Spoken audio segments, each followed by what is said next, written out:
The moment the spray hit Ranger's eyes, everything in me snapped. My hand shot to his harness as he yelped, thrashing in confusion. The searing orange mist clung to his fur like acid smoke. My brain, once trained for battlefield chaos, switched into something darker, colder.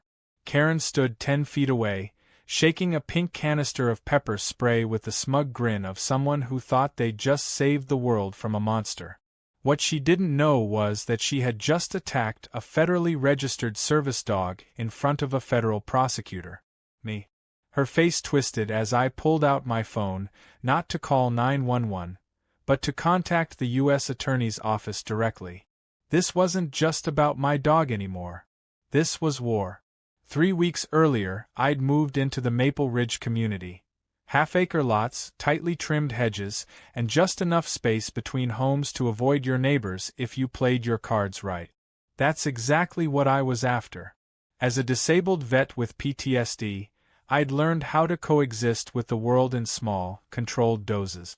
My service dog, Ranger, wasn't just my companion. He was my lifeline. The golden retriever had saved me more times than I could count, waking me from night terrors, interrupting flashbacks, and calming me when the panic crept up like a slow tide. He wore a custom vest, certified and marked, and I always kept him on a leash unless we were inside our fenced yard. The first 2 weeks were peaceful. Ranger loved the wide sidewalks, and I'd even started greeting a few neighbors. That peace shattered on day 15, when I received my first HOA notice taped to my mailbox. Violation. Unleashed aggressive animal sighted. My jaw tightened as I looked around the street. Ranger sat calmly beside me, tail wagging, leash attached. The paper had no name, just a printed warning and the HOA logo. I figured it was a mistake. I was wrong. Later that evening, the sound of a throat being cleared snapped me out of dinner. I opened the door to find a woman standing in my walkway, arms crossed over a stack of clipboards, with a grimace that suggested she hadn't smiled since 2003. She was wearing a floral blouse, oversized sunglasses despite the shade, and a visor with HOA embroidered in purple. She didn't introduce herself. She just jabbed a finger toward Ranger, who sat silently behind me. "That animal," she said, her voice like vinegar poured over gravel, "has already violated 3 of our codes. I won't have a dangerous beast patrolling the neighborhood." I blinked at her. "He's a service dog. Fully certified. And not once has he been off-leash." Karen, though she hadn't given her name, the Karen energy was unmistakable, snorted and pulled out her phone. She started snapping pictures. Ranger tilted his head. "Fake vests don't fool me," she muttered. "Everyone's gaming the system these days. I'll be watching you." Before I could reply, she turned and marched down the sidewalk like a warden doing rounds. That was the beginning. Over the next week, I got 3 more violation slips: unapproved animal, loud barking, and intimidating behavior toward board member. Each one more absurd than the last. Ranger barely barked. He didn't even react when the mail truck passed. I suspected Karen was behind them, and I kept everything documented, but I still hoped it would blow over. I underestimated just how far a petty tyrant could go when she thought she was above the law. Then came the spray. That morning, I took Ranger on his usual walk to the community mailbox. He trotted beside me, tail high, wearing his vest. It was sunny and warm, and I was thinking about grilling burgers for lunch when I heard rapid footsteps behind a hedge. Before I could turn, Karen lunged out like a cartoon villain, arm extended, and fired a stream of orange liquid straight at Ranger's face. The scream that came from him was something I will never forget. His head jerked violently. He stumbled, collapsed, pawing at his face. Karen stood there, smirking with the pepper spray still in her hand. "Told you I'd deal with that animal." It didn't feel real at first. I knelt beside Ranger, his eyes squeezed shut and body twitching in pain. I checked his breathing. Still alive. Still fighting. I looked up at Karen, who was now turning to leave. "You just committed a federal crime," I said, my voice low and even. She stopped, confused, and looked back. Excuse me. I pulled out my wallet, flipped it open to reveal my ID. Assistant U.S. Attorney. Department of Justice. Her smug expression vanished. A flicker of panic replaced it. You assaulted a federal service dog under the ADA and Title 18. That's punishable by prison. Karen opened her mouth like she wanted to argue, but instead she bolted down the sidewalk, disappearing behind a row of trash bins. I scooped Ranger into my arms, his fur reeking of chemicals, and rushed him to my truck. My hands were shaking. Not from fear. From rage. At the emergency vet, Ranger was stabilized, flushed with solution, and sedated. The vet said the spray had done damage, but it looked reversible with treatment. As I stroked his fur, I felt the weight of everything that had just happened settle into my chest. This wasn't just an act of ignorance. It was cruelty with intent. Karen hadn't lashed out in a moment of fear. She planned it. And now I was going to plan something too, except I had the law on my side. When I got home, I pulled the footage from the security camera above my port. It showed everything. Karen's approach, the ambush, the spray, Ranger's collapse. The angle even caught her face in clear view. I copied it to 3 drives. Then I made 2 calls. One to the police to file the report, and the other to a colleague at the ADA Enforcement Division. The officer who arrived to take my statement watched the footage with tight lip. When he asked for a witness name, I gave him her address and said, "Her name is Karen something. HOA president, apparently. She's about to find out how real federal prison gets," he muttered. That night, I sat on my porch with Ranger curled beside me, his eyes still swollen but calm. Somewhere down the street, I imagined Karen sipping tea, thinking she'd scared me off. What she didn't realize was that she had just picked a fight with someone trained to handle courtrooms, cross-examinations, and monsters far worse than her. This wouldn't end in a fine or a warning. This would end in a sentence. And it wouldn't be mine. By the next morning, the neighborhood group chat was on fire.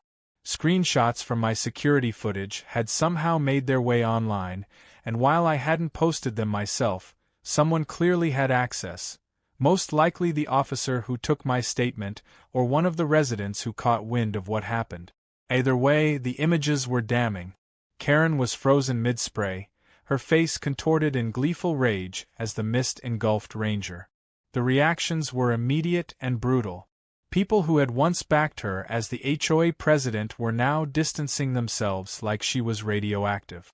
A few still tried to defend her, parroting lines about dangerous breeds or protecting herself, but they were drowned out by an avalanche of angry residents and outside commenters who saw what really happened. It wasn't self-defense. It was cruelty. I spent the morning with Ranger at the vet, sitting beside him while they administered another round of eye treatments. He flinched whenever anyone walked too close, a noticeable change in behavior for a dog who once greeted everyone like they were family. The vet techs were kind, but their eyes betrayed the same shock I felt.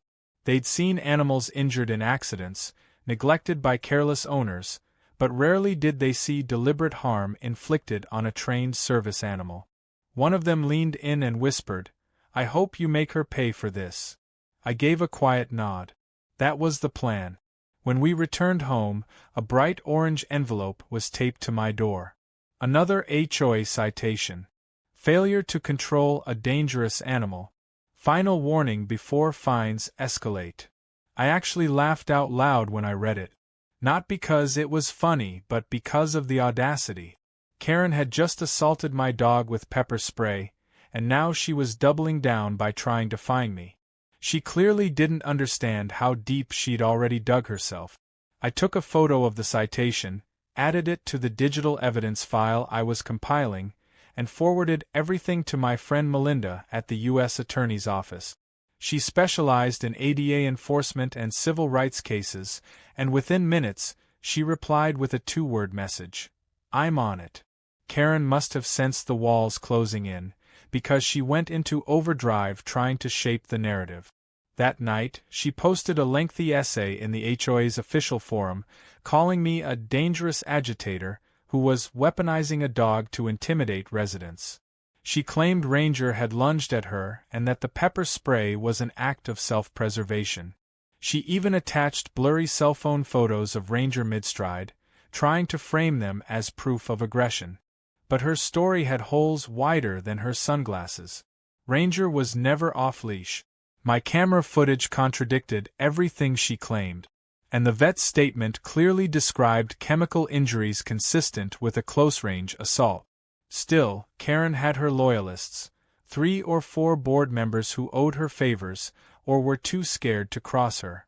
The HOA called for an emergency board meeting, which I decided to attend, not to argue but to observe. I arrived early, Ranger by my side, wearing a new pair of protective dog goggles the vet had given us. People turned as I entered the clubhouse. Some nodded supportively. Others looked away. Karen sat at the head of the table like a queen surveying her crumbling kingdom, trying hard to act unbothered. Her eyes narrowed when she saw Ranger, as if the very sight of him threatened her sense of control. The meeting started with the usual legal jargon, followed by Karen launching into a prepared statement about community safety and the duty to maintain order. She never looked at me directly. When the floor opened for resident comments, a woman from 2 doors down stood and said, "I've known Ranger since the day Marcus moved in. He's calmer than most kids on this street. What happened was disgusting." Applause followed. Another man spoke next, recounting how Karen had previously tried to fine him for having wind chimes that were too reflective. The mood shifted rapidly. The room was no longer under Karen's control. After 30 minutes of residents airing grievances, Karen tried to regain footing by shouting over a retired firefighter who had just told everyone she'd once threatened to fine him for parking his emergency vehicle in his own driveway. But before she could finish her sentence, one of the newer board members, an attorney herself, interrupted. "We have a federal case pending against the HOA president," she said calmly. "If anyone else here thinks this ends with a fine and a newsletter apology, you're badly mistaken." Karen's face turned pale. Her hand clutched the edge of the table, knuckles white. She stammered something about defamation and legal overreach, but the room had turned on her completely. I didn't need to say a word. Ranger sat quietly at my feet, the very embodiment of patience and strength. His silence did more damage to Karen's credibility than any words I could have offered. By the next morning, things escalated. Melinda emailed me a formal acknowledgement that the Department of Justice had opened an investigation into Karen under Title II of the Americans with Disabilities Act, with the possibility of criminal charges under Title 18, Section 1368 for harming a service animal. It wasn't just a slap on the wrist. This was the kind of investigation that came with federal agents and subpoenas. I didn't smile, but I did feel a shift. The balance of power had moved. Later that day, a plain, unmarked government SUV parked outside Karen's house. 2 suits walked up to her front door. She tried to slam it shut when she saw them, but they wedged it open and handed her papers. A neighbor caught the entire moment on video, and within hours it was circulating online under the caption, "HOA Karen gets served by the feds." Her reputation, already bruised, was now hemorrhaging. She tried to spin it again, claiming it was a misunderstanding, that she was being unfairly targeted, but no one was buying it anymore. Even her closest allies were now silent. One of them texted me anonymously, "She's done. We're already talking about replacing her." I didn't respond. I didn't need to. The system was working. Slowly but surely. That evening, as I sat with Ranger watching the sunset, a small group of neighbors stopped by. They brought dog treats, flowers, and handwritten note. One kid handed me a drawing of Ranger with a superhero cape. I wasn't expecting it, and I didn't quite know how to respond, but it hit me harder than I expected. This wasn't just about punishing Karen anymore. This was about reclaiming a community, restoring dignity, making sure no one else would have to go through what I did, especially not someone who depended on a service dog for survival. Karen had picked the wrong target. Not just because of my badge, but because she underestimated the power of quiet resilience, loyal neighbors, and a golden retriever who, even in pain, never once stopped protecting me. The courtroom buzzed with tension the moment I walked in. It wasn't loud or chaotic, just a tight hum of restrained curiosity and hushed whispers. Everyone had heard by now. The HOA president who assaulted a service dog. The federal prosecutor who turned out to be her neighbor. The viral footage that had racked up 500,000 views in less than a week. And the question everyone seemed to be asking, would she actually face real consequences? For most people, HOA drama rarely reached this level. But for me, this wasn't drama. It was justice. And I wasn't leaving without it. Karen entered the courtroom with her usual flair. Dressed in what I can only describe as a wannabe Jackie Kennedy ensemble, she wore a fitted blazer, white gloves, and a large hat like she was attending a garden party instead of facing federal charges. Her lawyer trailed behind her, flipping through a thin manila folder that clearly didn't hold enough material to mount any kind of decent defense. Karen gave me a glance, half sneer, half panic, but she didn't hold it. Her confidence was cracking. You could see it in the way her hands fidgeted and her lips pursed, like someone trying to hold their breath in a collapsing tunnel. The judge, a no-nonsense woman with a sharp tongue and sharper memory, entered shortly after. She wasted no time. "Let's be clear," she said, voice like a gavel strike. "This is not a petty neighbor dispute. This is a federal matter involving allegations of assault on a protected service animal and violations of disability rights. I will not tolerate games." That alone set the tone. Karen visibly flinched.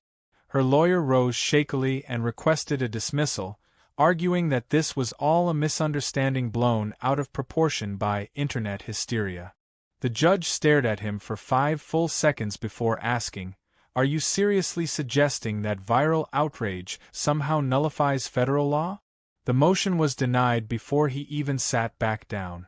The prosecution began its presentation with a bang. They played the unedited footage from my security camera. The moment the video began, the room went still. No music, no voiceover, just raw, high-definition clarity. Karen leaping from the bushes like a deranged raccoon. The stream of pepper spray. Ranger collapsing. My immediate reaction. And Karen running away with a victorious smirk. Watching it again made my chest tighten, but I didn't look away. Ranger sat beside me on the floor, calm and focused, wearing his goggles like a soldier in uniform.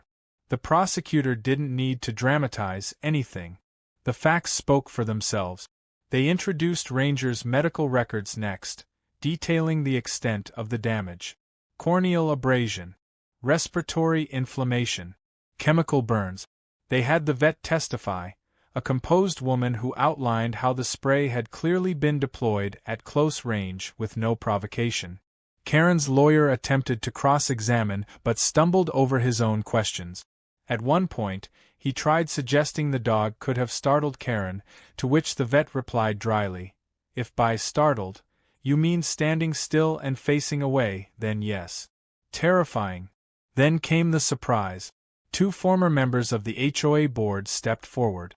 One testified under oath that Karen had spoken repeatedly about getting rid of that dog, and had referred to me as a fraud faking PTSD for sympathy. The other board member produced minutes from a private meeting where Karen suggested deploying deterrence to prevent dogs from roaming the area. That word, deterrence, hung in the air like poison. Premeditation was no longer a question. She didn't act out of fear. She acted out of malice. Karen finally took the stand. Her lawyer must have thought it was a good idea. It wasn't. Her voice trembled at first, but she quickly found her usual self-righteous rhythm. She painted herself as a victim, claiming she feared for her life, that she'd seen videos online about fake service dogs being used as weapons, and that she'd simply acted to protect herself. But every time she spoke, her words collided with the footage and testimony already presented. She even tried to claim the video was edited, until the prosecution revealed it was streamed directly to the cloud and time-stamped by 2 independent services. The judge leaned forward. "Mrs. Carroll," she said, using Karen's last name for formality, "your defense seems to rest on a narrative unsupported by any facts or evidence. You claim fear, yet you approach the dog. You claim danger, yet the dog is passive. You claim misunderstanding, yet you posted about this proudly online. Do you realize the gravity of what you've done?" Karen, red-faced and cornered, blurted out, "I was just trying to enforce HOA rules." The room gasped. The judge sighed and made a note. The prosecutor looked at me, eyes gleaming. We both knew that line had just sealed her fate. After a short recess, closing statements were made. The prosecutor emphasized not just the cruelty of the act but the wider implications.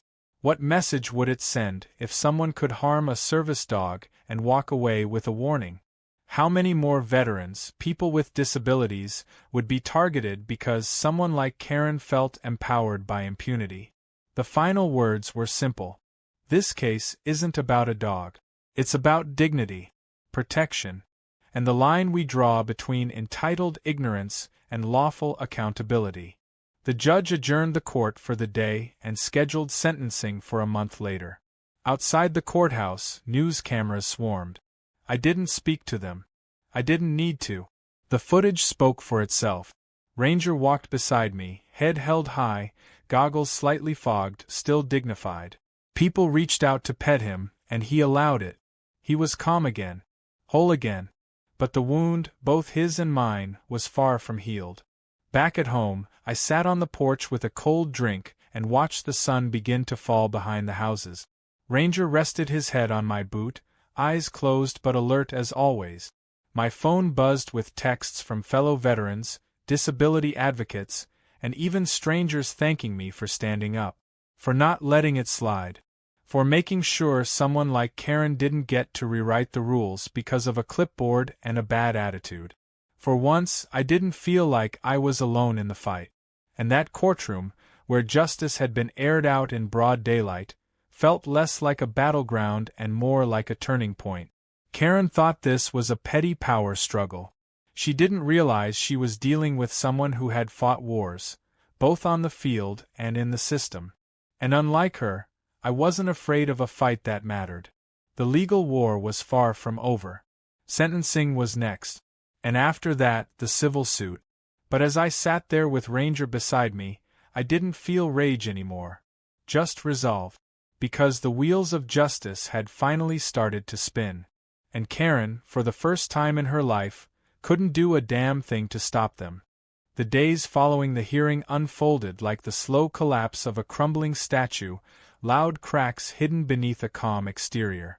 Karen vanished from public view, her oversized sunglasses and pastel cardigans replaced with drawn curtains and unreturned messages.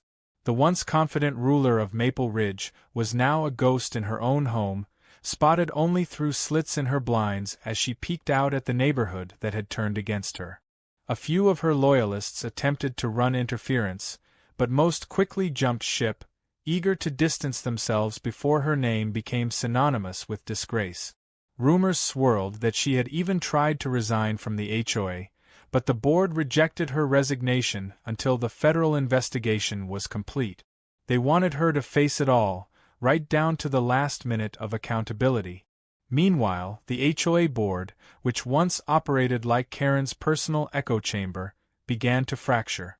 Internal emails were leaked showing that Karen had been issuing fines and warnings without proper votes or documentation. The violation slips she sent me were never authorized. She'd been operating on ego, not regulation.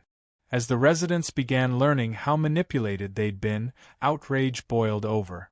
A community-wide meeting was scheduled, and this time, everyone showed up, not for free donuts or idle gossip, but to demand change. The clubhouse was packed to the doors, standing room only, with people holding folders of their own stories. Photos of ridiculous fines, emails ignored, property rights violated. Karen's actions had opened a wound, and now everyone was ready to speak up. I sat near the back, Ranger at my side, not needing to lead the charge. The community was doing that on its own.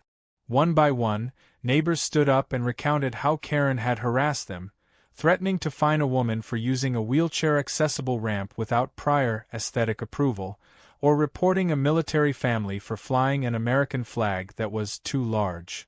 The stories spilled out like a confession booth finally unlocked, and the board members looked visibly shaken. A motion was raised and passed almost unanimously. Karen would be formally removed from her position once the legal case concluded. Her house would no longer be a place of HOA operations. Any power she thought she had left was now ceremonial at best. Karen's husband, a quiet man who had rarely been seen in public, finally broke his silence.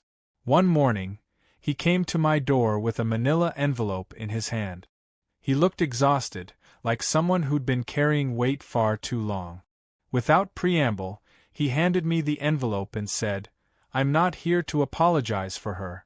I just want you to know I never agreed with what she did. I tried to stop her. But she doesn't listen to anyone." Inside the envelope were printed copies of emails, some dating back months, where he warned her to stop antagonizing neighbors, to leave Ranger alone, to step down from the HOA. She had ignored every single one. After he left, I forwarded those emails to my attorney. They painted a clear picture of intent and disregard, fuel for both the criminal sentencing and the civil lawsuit that was gaining momentum. My attorney had already filed the complaint, citing emotional distress, veterinary costs, and the violation of my federally protected rights under the ADA. The lawsuit wasn't about revenge. It was about precedent. If Karen could do this to me, she could do it to others. If she wasn't stopped here, how many more people would suffer under a clipboard dictator with no sense of boundaries? Around this time, something unexpected happened. The community began rallying around Ranger. Someone made Ranger Strong yard signs, and they popped up all over the neighborhood like wildfire. Kids drew pictures of him and taped them to their front doors. One neighbor made custom dog treats shaped like justice scales and dropped off a basket at my porch. What started as a legal battle was slowly becoming a community healing process. People who once stayed silent were now speaking up. People who once feared Karen now wore their opposition like a badge of honor. Then came the day Karen's house was served again, this time by civil process servers with thick folders and official stamp. She opened the door just long enough to receive them before slamming it shut. But someone got a picture of the moment and it made the rounds online. The caption read, "When the HOA president finally meets the law she thought didn't apply to her." It was petty, maybe, but it was also poetic. The internet was keeping score now, and Karen was losing by a landslide. A local news station requested an interview with me, and after some thought, I agreed. Not to grandstand, but to educate. I talked about what service dogs actually do, how they're trained, how protected they are under law, and how dangerous it is when people like Karen undermine those protections with ignorance and ego. I mentioned Ranger's injuries, his recovery, and how lucky we were that it hadn't been worse. I ended by saying, "You don't have to be in uniform to serve. But if you attack the ones who are trained to serve, you better believe we'll respond, with truth, with law, and with justice." The interview aired that evening. The response was overwhelming. Messages poured in from veterans, disability advocates, and even people from other HOA-plagued communities who said they felt seen. Karen's supporters grew silent. A few tried to stir up sympathy, claiming the public was being too harsh, that she was just a confused woman trying her best. But no one was buying it anymore. The court of public opinion had spoken. And so had the actual courts. By the end of the month, Karen's house was listed for sale. Word spread quickly that she was moving out of state to start fresh, though we all knew what that really meant, fleeing before the consequences fully caught up to her. But it was too late. The criminal sentencing hearing was still scheduled. The civil suit was still active. She could leave Maple Ridge, but she couldn't outrun the federal justice system. As for the HOA, it underwent a massive restructuring. Term limits were added. Transparency policies were enacted. And a new president was elected, someone who believed in service, not control.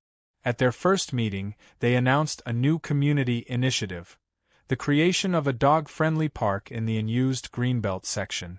It would be named Rangers Run, in honor of the dog who endured an attack and came out stronger, dragging truth into the light along the way. When the sign went up, neighbors gathered. There were snacks, speeches, and more than a few tears. I stood near the back with Ranger beside me, watching kids chase each other and dogs dart across the grass. He leaned into my leg like he always did when things got overwhelming.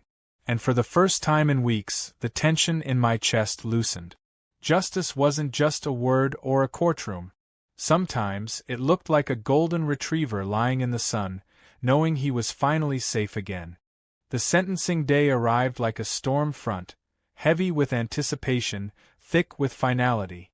As I stood outside the courthouse, dressed in a simple suit and flanked by Ranger in his polished vest and protective goggles, the air felt oddly still. Reporters had gathered again, cameras flashing, microphones stretching out like antennae toward anyone who even looked like they had a comment. I wasn't nervous. I wasn't angry. I was done. This chapter was closing, and I came only to witness the end, not to relish it.